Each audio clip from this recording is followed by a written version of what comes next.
There is no peace in a man who surrenders to madness, no honor in a man who calls poison his wine, sips it slowly, and whispers the word love as it kills him. In today's world, men aren't destroyed by war or famine or fire.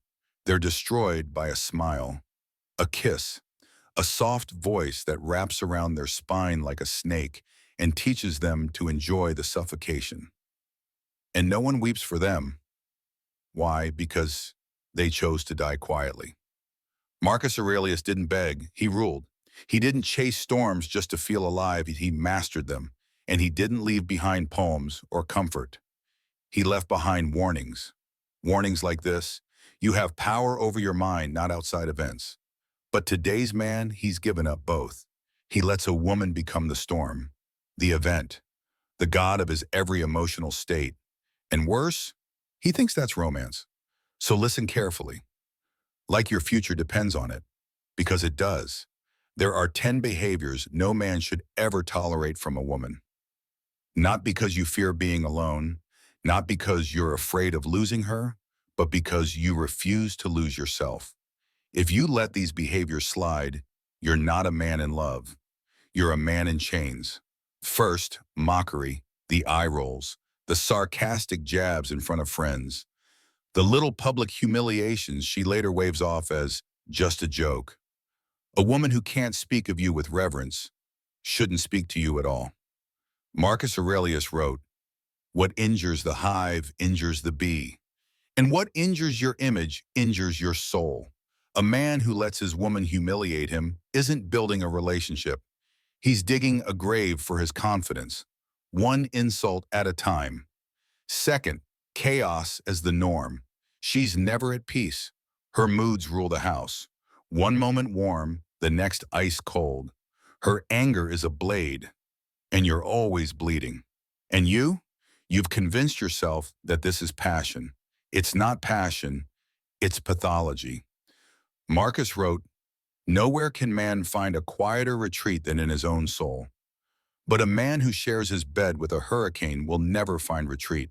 He'll only run from her, from himself, from the life he once dreamed of." Third, attention addiction. She can't survive without constant validation. She posts more skin than substance, her worth measured by likes and messages. She'll call it empowerment. But if her value comes from strangers' eyes, she'll never value the man who sees her soul. Aurelius warned about chasing illusions. "It is not death a man should fear," he said, "but never beginning to live." A man living with a woman who worships the crowd never truly begins. He becomes a shadow beside a spotlight she reserves for herself. Fourth, sexual manipulation. She withholds intimacy to punish, gives it to reward, uses it not as love, but as leverage. And you, craving warmth, do you crawl like a beggar to her throne. Marcus taught self-mastery, detachment, the triumph of reason over impulse. But a man ruled by lust is not a man. He's a slave paying for brief moments of pleasure. Sex isn't the problem. Her control of it is. And your obedience to that control, that's the real disease. Fifth, contempt for your purpose. She laughs at your goals, rolls her eyes at your discipline, interrupts your focus because she sees no value in your future unless it benefits her. This is not partnership, it's sabotage. Marcus wrote, "Waste no more time arguing what a good man should be. Be one." But you can't be one if every step forward is mocked by the woman beside you. Stay with a woman who scorns your mission. And one day you'll wake in a life built for her and empty of yourself. That's 5 down, 5 more to go. And if even one of these sounds familiar, this isn't just a list, it's a mirror. You are bleeding, and it is not noble, it is not romantic, it is not sacrifice, it's self-destruction. Wearing perfume with dawn, Marcus Aurelius wasn't gentle, and neither is truth. So let's finish what we started.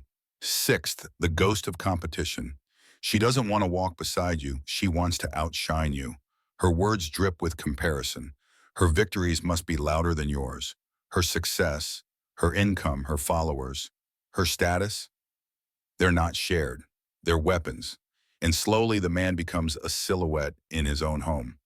Marcus warned, Ambition means tying your well-being to what other people say or do. But here she is, tying her value to outperforming the very man who should be her protector, not her opponent. You're not her man, you're her mirror. And she'll only love you when you reflect her superiority. Seventh, emotional manipulation disguised as trauma. Every mistake is excused by her past. Every act of coldness, every cruel word, every betrayal, all explained by what she claims she's healing from. You are no longer her partner. You're her therapist, her punching bag, her confessional. She sins, and you repent. And the more broken she claims to be, the more guilty you feel for needing love from her. Marcus wrote, "The best revenge is not to be like your enemy." But this isn't revenge, it's corruption. She's not healing, she's hijacking your empathy. And if you confuse being a man with being her redeemer, you will be crucified by a woman who never intended to change. Eighth, entitlement without accountability. She expects more than she gives, demands royalty, offers peasantry, and still insists she's the prize. Her gratitude? Gone. Her criticism? Endless. You build, she judges. You sacrifice, she demands more. You lead, she resists. Not because you lead poorly, but because submission to strength feels like loss to the ego that raised her. Marcus would have seen it clearly. So other people hurt me. That's their problem. Their character and actions are not mine. But a man who lets a woman's ingratitude define his worth is no longer living by stoic wisdom. He's drowning in someone else's self-importance. Ninth, boundary testing. The small lies, the late-night texts, the photos she swore she wouldn't post. Not catastrophic betrayals, just small, steady drips of disloyalty.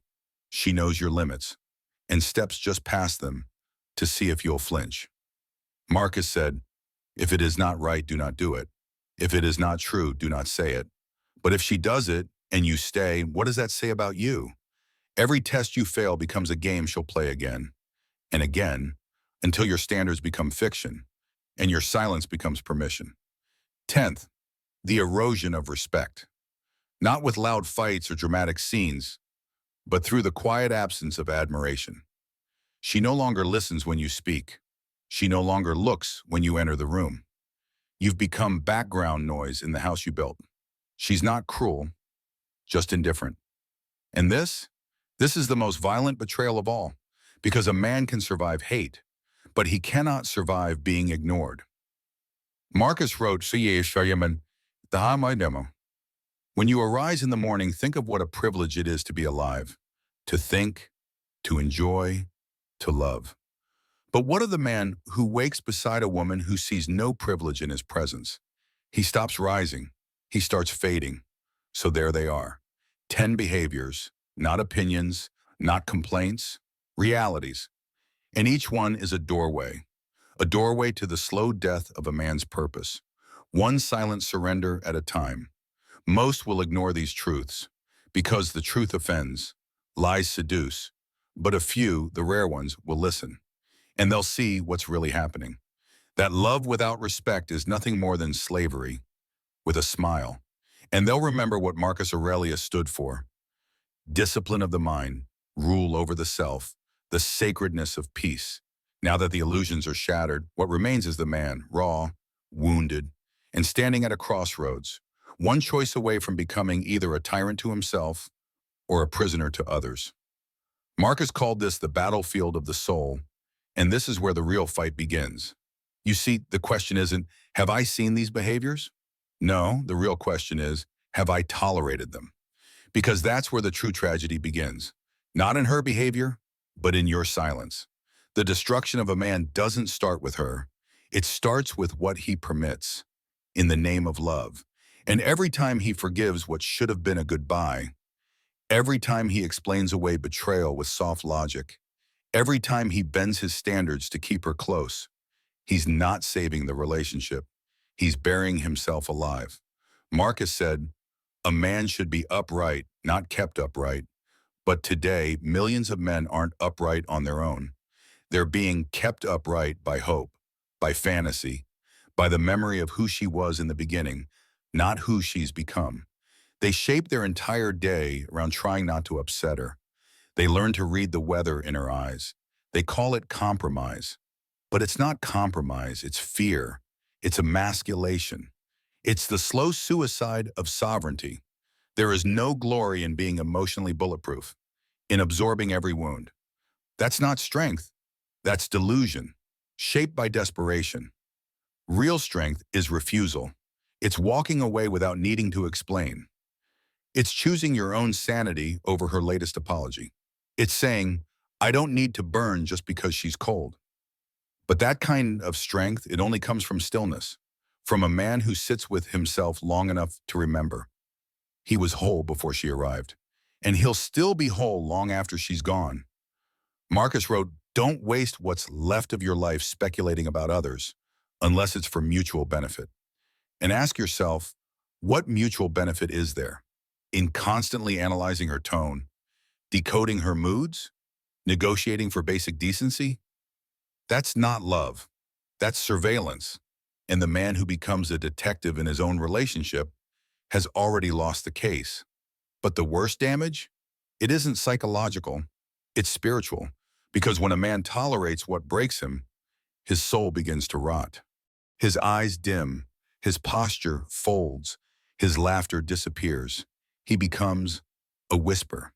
And still, the world tells him, try harder, communicate more, be more vulnerable. As if his suffering is his fault, as if he hasn't already bent himself into 1,000 shapes just to be enough for a woman who never wanted a man, only control. Marcus would have called it what it is, a war of identity. And the only weapon? Clarity. Clarity that doesn't negotiate, that doesn't wait for more evidence, that doesn't need closure. A man who sees clearly walks without anger, without hatred, without vengeance, just certainty. And that certainty, it terrifies her, because she was never afraid of losing him. She was only afraid of losing her grip. But here's the next challenge, because clarity is only the first step. Once a man sees, he must rebuild, and most men don't know how. Because the world offers no blueprint for rebuilding a man after he's been drained by tolerance. But Marcus left one. Rebuilding begins in silence. Not the silence of weakness, but the silence of awakening. The silence of a man who stops chasing, stops explaining, stops trying to fix what was designed to break him. He stops negotiating with chaos, stops apologizing for having boundaries, stops bleeding for those who drink his pain like wine. This silence is not retreat, it's resurrection. Because for the first time, he is no longer reacting, not to her moods, not to her games, not to her rewritten version of reality. He is watching, measuring, choosing, and from that stillness, power returns.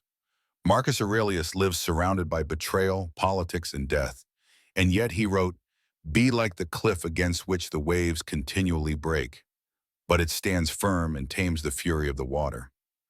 That is the new man, not louder, not crueler, just unshakable. He no longer moves to win her favor. He moves only in alignment with principle. He doesn't shout, he doesn't explain, he doesn't threaten, he acts. And when he acts, everything changes. The woman who once used silence to punish now finds his silence terrifying. The man who once folded at her tears now looks through them.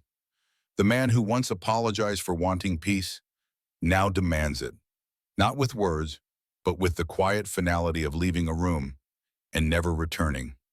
This is the man she never thought he'd become, not because he's cruel, but because he's awake, and she can no longer seduce a man who's conscious. This man has returned to the path that Marcus Aurelius once walked, the path of internal command. His mornings begin with discipline, his speech slow, deliberate, his time spent with purpose. He reads more than he scrolls. He builds more than he complains. He retreats into solitude, not to sulk, but to sharpen. The world might call it cold, but the world doesn't understand kingship. And with time, the scars fade. The old temptations lose their pull. He no longer feels the urge to re-explain the past. He no longer fantasizes about her return because he's seen the cost. He's touched the bottom. And once a man has rebuilt himself from ruin, he does not trade that empire just to sit in another woman's audience. Marcus Aurelius asked one question, a question every man should write on his mirror. At dawn, when you have trouble getting out of bed, tell yourself, I have to go to work as a human being. That is the work, not chasing, not pleasing, not arguing, but building, protecting, and returning to the sacred fire of self-mastery that no woman, no matter how beautiful, is worth extinguishing. This is where wounds become weapons, where clarity becomes law, where a man either returns to his throne or stays lost forever in the fog. So let's end this, as Marcus Aurelius would have, with fire, with truth, and with command. A man who remembers who he is becomes untouchable, not because he dominates others, but because he no longer submits to lies. He's walked through the illusion that love must hurt, that tolerance is strength, that being a good man means accepting every storm she brings. No more. The good man is not the weak man. He is the man who sees clearly and still chooses discipline over desire, distance over dysfunction, peace over performance.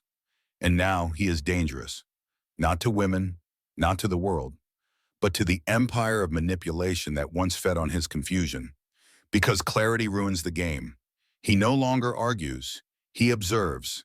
He no longer chases, he chooses. He no longer tolerates what drains him, even if it comes dressed in beauty, in memory, in need. Marcus Aurelius didn't sit on the throne of Rome begging for approval. He ruled. The happiness of your life, he said, depends upon the quality of your thoughts. And so this man now guards his thoughts like a warrior. He lets no woman live rent-free in his mind, no memory control his future, no pain distort his mission. He understands now. Not all love is good. Some women are architects of chaos, not by accident, but by design. And to entertain that behavior, to excuse it, to endlessly forgive it, that is not mercy, it is masochism. And the world may call him cold, bitter, closed off. But the world doesn't have to bleed in silence every night. He does, or did, not anymore. Now he lives by the code of the Stoic, not numb, but sovereign. Not hateful, but alert. Not reactive, but awake. And should a woman enter his life again, she will feel the weight of his presence. She will sense his boundaries, not as walls, but as monuments to a man who refused to break. She will know this is not a man you play with. This is a man you honor or leave because he honors himself. That is the law now. That is the gospel. That is the kingdom rebuilt. And to every man listening, understand this. You were not born to suffer in silence. You were not born to explain yourself into exhaustion. You were not born to tolerate what dishonors your soul. You were born to command yourself, to protect your mind, to guard your fire. And when you do, the world changes, not because it becomes easier, but because you become immovable. So remember Marcus Aurelius, not as a name, but as a mirror, because the emperor still speaks to every man ready to rise. And if this message woke something in you, like share, subscribe, and support the channel through the link below, because millions of men are still asleep. And you, yes, you may be the reason they finally wake up.